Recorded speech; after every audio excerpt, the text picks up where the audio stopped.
میں تفصیل میں نہ جاتے ہوئے آج کے دن کا ایک عظیم پیغام آپ سب تک پیش کرنا چاہوں گا۔ بقرعید میں ویسے تو تفصیلی جو واقعہ ہے وہ یوں ہے، اس کا میں اجمال بتا کر کے اپنا میسج دینا چاہتا ہوں۔ سیدنا ابراہیم خلیل اللہ علیہ الصلاۃ والتسلیم اللہ تعالیٰ کے ایک نبی ہیں، برگزیدہ پیغمبر، ایسے جلیل القدر نبی کہ انبیاء کرام علیہ السلام 1,24,000 کم و بیش نبیوں میں حضور اکرم صلی اللہ تعالیٰ علیہ وسلم کے بعد جو سب سے بڑا مرتبہ ہے وہ حضرت ابراہیم علیہ السلام کا ہے۔ حضور صلی اللہ علیہ وسلم کے بعد جو سب سے بڑا مقام ہے وہ حضرت ابراہیم علیہ السلام کا۔ سیدنا ابراہیم علیہ الصلاۃ والتسلیم کی اولاد نہیں تھی، آپ نے تقریباً 90 سال عمر پائی اس وقت تک، بلکہ آپ کی عمر اس سے بھی زیادہ ہوئی۔ جب آپ کی عمر پاک 90 سال تک ہوئی تب تک کوئی اولاد نہیں تھی۔ آپ کی زوجہ ایک حضرت سارہ ہیں اور دوسری حضرت ہاجرہ ہیں۔ پھر روایات یہ بتاتی ہیں کہ 100 سال کی عمر ہو گئی، لیکن حضرت ابراہیم علیہ السلام نے دعا کرنا نہیں چھوڑا تھا۔ یہاں سے یہ پتہ چلتا ہے کہ بندہ مایوس نہ ہو۔ ویسے تو 70 سال 80 سال مرد کے ہو جائیں تو وہ اپنی اولاد ہونے سے مایوس ہو جاتا ہے کہ اب میری عمر نہیں رہ گئی، لیکن وہ خلاق کائنات جسے چاہے عطا کرے۔ جب وہ حضرت مریم کو شوہر کے بغیر ان کو بیٹا دے سکتا ہے، اور حضرت صالح علیہ السلام کی پتھر سے اونٹنی پیدا کر سکتا ہے، تو وہ پھر مولا تعالیٰ 90 سال کیا 100 سال کے بعد بھی چاہے تو اولاد عطا کر سکتا ہے۔ دعا کرنا ترک نہ کریں۔ حضرت ابراہیم علیہ السلام کی دعا قرآن پاک میں موجود ہے، آپ یہی دعا کرتے تھے، رب ہب لی من الصالحین، اے اللہ مجھے صالح اولاد عطا فرما، صالحین میں سے مجھے نسل عطا فرما۔ حضرت ابراہیم علیہ الصلاۃ والتسلیم کی اس دعا کو قرآن پاک میں بھی آپ تلاوت میں پائیں گے۔ حضرت ابراہیم علیہ الصلاۃ والتسلیم کی اس دعا کو اللہ تبارک و تعالیٰ نے قبول فرمایا، اور پھر اللہ تعالیٰ نے ارشاد فرمایا کہ ہم تمہیں ایک بیٹا عطا کرتے ہیں۔ وہ کیسے معاملات ہوئے یہ بھی دیکھیے۔ حضرت ہاجرہ حضور حضرت ابراہیم علیہ السلام کی اہلیہ، وہ گھر میں موجود ہیں، کچھ فرشتے آئے ہیں اور فرشتوں نے آ کر کے بشارت دی کہ اللہ تبارک و تعالیٰ تمہیں بیٹے سے نوازنے والا ہے۔ تو وہ کہنے لگی کہ میں اتنی بوڑھی ہو گئی ہوں، ان کی خود کی عمر 90 سال کے اوپر کی تھی، کہا اتنی بوڑھی ہو گئی ہوں، کیا مجھے بچہ ہو سکتا ہے؟ فرشتوں نے کہا ہاں، اللہ تبارک و تعالیٰ جو غالب حکمت والا ہے وہ چاہے تو ہو سکتا ہے۔ تو پھر اللہ تبارک و تعالیٰ نے یہ بشارت دی، اور بڑھاپے میں حضرت ابراہیم علیہ السلام کو بیٹے کی بشارت سے نوازا، اور اس کے بعد حضرت اسماعیل علیہ السلام کی ولادت ہوئی۔ چند دنوں کے بعد، چند سالوں کے بعد حضرت سارہ سے حضرت ابراہیم علیہ السلام کو دوسرے بیٹے بھی ہوئے، حضرت اسحاق علیہ السلام، یعنی اسی عمر میں۔ اور یہ وہ لوگ ہیں، یہ 2 بیٹے ایسی عمر میں ہوئے۔ اب یہاں بتاتا ہوں میں آپ کو صبر کا اور استقامت کا پھل کتنا عظیم ہوتا ہے۔ 100 سال تک ابراہیم علیہ السلام صبر کرتے رہے اولاد کو، اور اس کے بعد اللہ نے اولاد دیا، 2 بیٹے دیے، ایک اسماعیل علیہ السلام اور دوسرے اسحاق علیہ السلام۔ ان دونوں نبیوں کے بارے میں اگر میں آپ کو بتاؤں، اسحاق علیہ السلام وہ نبی ہیں، حضرت ابراہیم علیہ السلام کے وہ بیٹے ہیں جن کو اللہ نے نبی بھی بنایا، اور ان کی نسل میں 30,000 سے زیادہ نبی پیدا کیے تقریباً۔ بنی اسرائیل پوری نسل جو ہے وہ اسحاق علیہ السلام کی نسل ہے۔ اسحاق علیہ السلام کے بیٹے یعقوب علیہ السلام، یعقوب علیہ السلام کے بیٹے یوسف علیہ السلام، یہاں سے پوری بنی اسرائیل چلی، اس میں ہزاروں نبی آئے۔ ابراہیم علیہ السلام کو ایک بیٹے اسحاق علیہ السلام کی نسل میں سارے نبی عطا کیے، اور دوسرا بیٹا جو اسماعیل علیہ السلام عطا کیے، ان کی نسل میں تو سید الانبیاء حضور صلی اللہ علیہ وسلم آتا ہے، محمد الرسول اللہ صلی اللہ علیہ وسلم علیہ افضل التحیت و اکمل التسلیمات۔ تو یہ حضرت ابراہیم علیہ السلام کی دعا کا نتیجہ تھا، اور صبر اور استقامت کا۔ آج جو مجھے پیغام دینا تھا وہ یہی ہے۔ میں نے آیت کریمہ بھی خطبے میں یہی پڑھی۔ بے شک وہ لوگ جنہوں نے یہ کہا اللہ ہمارا رب ہے، ان الذین قالوا ربنا اللہ، بے شک وہ لوگ جنہوں نے کہا اللہ ہمارا رب ہے، ثم استقاموا، پھر اس پر جم گئے، یہ ہے استقامت۔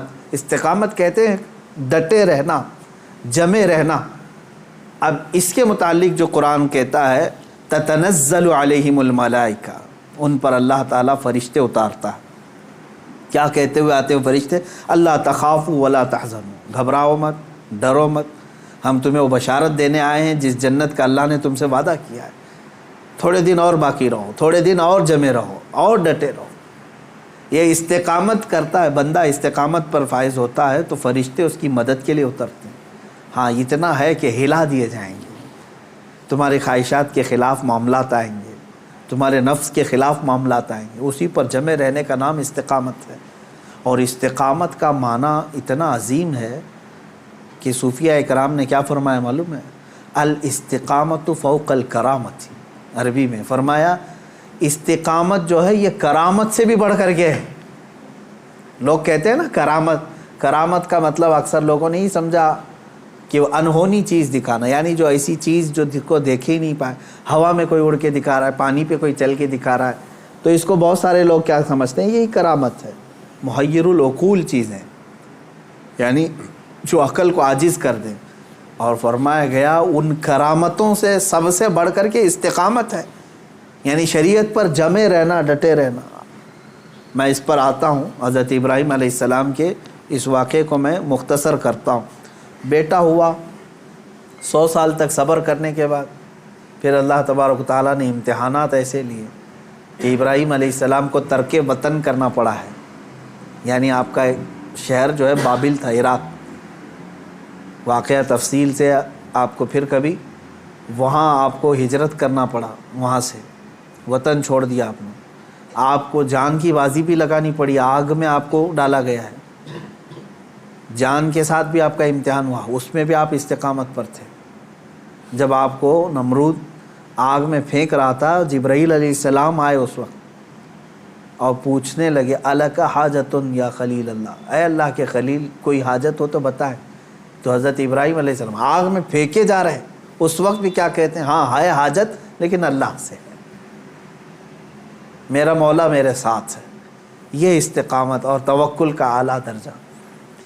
تیسرا جو ہوا آپ کے ساتھ وہ اولاد۔ اور آپ کو یہ بھی میں بتا دوں کہ اب اولاد دیا اللہ تعالیٰ نے، پھر حکم یہ فرمایا، خواب میں حضرت ابراہیم علیہ السلام کو یہ کہا گیا کہ آپ اپنے بیٹے کی قربانی دیں اللہ کی بارگاہ۔ لیکن ابراہیم علیہ السلام نے خواب میں دیکھا تو اس کے بدلے میں آپ نے جانتے ہیں تقریباً آپ نے 100 اونٹوں کو ذبح کر دیا، اونٹ ذبح کیے۔ شاید اس خواب کی تعبیر یہ ہو۔ دوسرے دن پھر خواب وہی آیا، پھر آپ نے ذبح کیے۔ تیسرے دن پھر خواب آیا، تب آپ نے یقین کے ساتھ یہ فرمایا کہ مجھے میرے بیٹے اسماعیل کی ہی قربانی کا حکم دیا جا رہا ہے۔ پھر حضرت ابراہیم علیہ السلام، یعنی اونٹوں کے ذبح کرنے میں مال بھی تو کتنا قربان ہوا۔ تو اب میں جو بتانا چاہ رہا ہوں اب وہ آخری بات سنیں۔ اسماعیل علیہ السلام کو بلایا اپنے قریب، جب ابھی حضرت اسماعیل علیہ السلام کی عمر پاک شباب کو نہیں پہنچی تھی، جوانی کے قریب آ رہی تھی، بلا کر کے کہنے لگے کہ انی ارا فی المنام انی اذبحک، اے اسماعیل میں نے خواب میں دیکھا ہے اور اللہ کا حکم یہ پایا ہے کہ میں تمہیں ذبح کر رہا ہوں، تم کیا کہتے ہو؟ حضرت اسماعیل علیہ السلام نے کیا کہا؟ یا ابت افعل ما تؤمر ستجدنی انشاءاللہ من الصابرین، اے میرے والد گرامی آپ کو جس بات کا حکم دیا گیا ہے وہ کر جائیے، آپ انشاءاللہ آپ مجھے صبر کرنے والا پائیں گے۔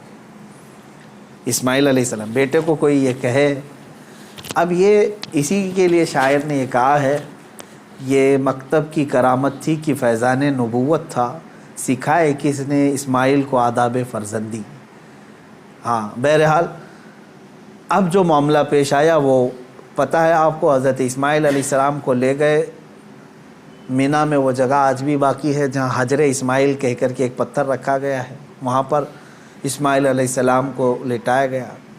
ابراہیم علیہ السلام نے اپنی آنکھوں پر پٹی باندھ لی، ان کے ہاتھ پیر کو باندھ دیا، اور اس کے بعد تیز چاقو سے ان کے گردن پر چھری چلائی، لیکن چھری نہ چلی۔ روایات یہ بتاتی ہے کہ آپ نے اس چھری کو پتھر پر مارا، پتھر 2 ٹکڑے ہو گیا، کٹ گیا، لیکن نرم و نازک گلا نہیں کٹا، 2 مرتبہ نہیں کٹا، تیسری مرتبہ آپ نے زور سے چلایا تو کٹ گیا مگر گلا نہیں۔ اللہ تبارک و تعالیٰ کے حکم سے جبرائیل علیہ السلام ایک دمبا جنت سے لے آئے اور اسماعیل علیہ السلام کو وہاں سے ہٹا کر کے دمبا رکھا، دمبا ذبح ہو گیا، اسماعیل علیہ السلام کھڑے رہے۔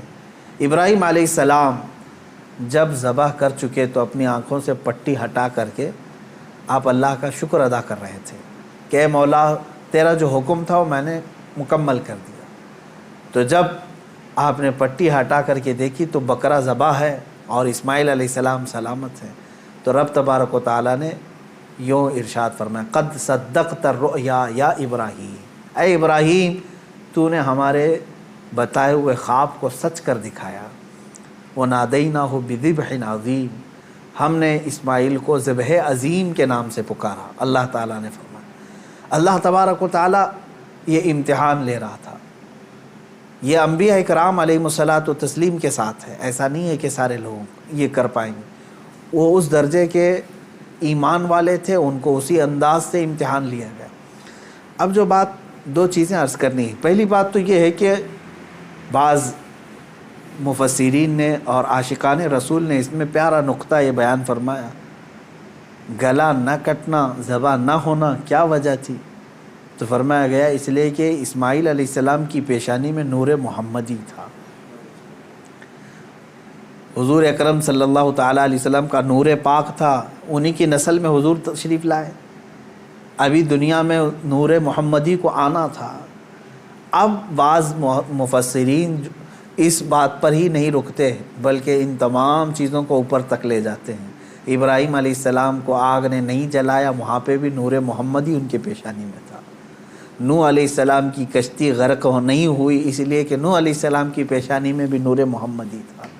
بہرحال دوسری بات میں جو بتانا چاہ رہا ہوں وہ 4 چیزیں تھیں، ابراہیم علیہ السلام کا وطن سے ہجرت کرنا، ان کا آگ میں ڈالا جانا اور ان کا جانوروں کو ذبح کرنا، پھر چوتھے نمبر پر اولاد۔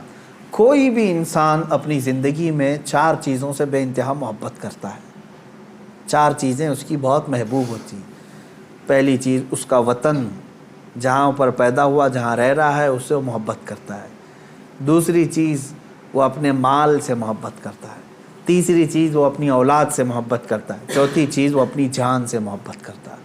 اور امتحان انہی چیزوں سے ہوتا ہے جس سے محبت کیا جاتا ہے، ایسی دوسری چیزوں سے نہیں امتحان لیا جاتا۔ آپ کو جو چیز ناپسند ہے میں کہوں وہ دے دو، وہ فوراً اٹھا کے دے دیں گے، جیسے گھر میں رکھا ہوا کچرا اٹھا کر کے فقیروں کو دے دیتے ہیں۔ ہاں امتحان تو اس وقت ہوگا جو اپنے مزے کی اور پسندیدہ چیز آپ بنا رہے تھے اور پھر آپ کو کہا گیا اس میں سے دے دو، تب مشکل ہو جاتا ہے۔ ہاں جو دے دیا اور پھر وہ امتحان میں کامیاب ہوا، اپنی پسندیدہ چیز۔ ابراہیم علیہ السلام سے جو امتحانات لیے گئے وہ 4 محبوب چیزوں سے امتحان لیے گئے، اور اب 4 امتحانات میں ثابت قدم رہے۔ آپ نے وطن بھی ترک کیا، جان بھی جوخم میں ڈالی، اولاد بھی اور اپنا مال بھی۔ پھر اللہ تبارک و تعالیٰ نے اس عظیم مقام پر آپ کو فائز فرمایا جو حضرت ابراہیم علیہ السلام کو آج بھی کیا لقب ہے معلوم؟ ابو الانبیاء کہا جاتا ہے۔ ابو الانبیاء یعنی نبیوں کے باپ ہیں۔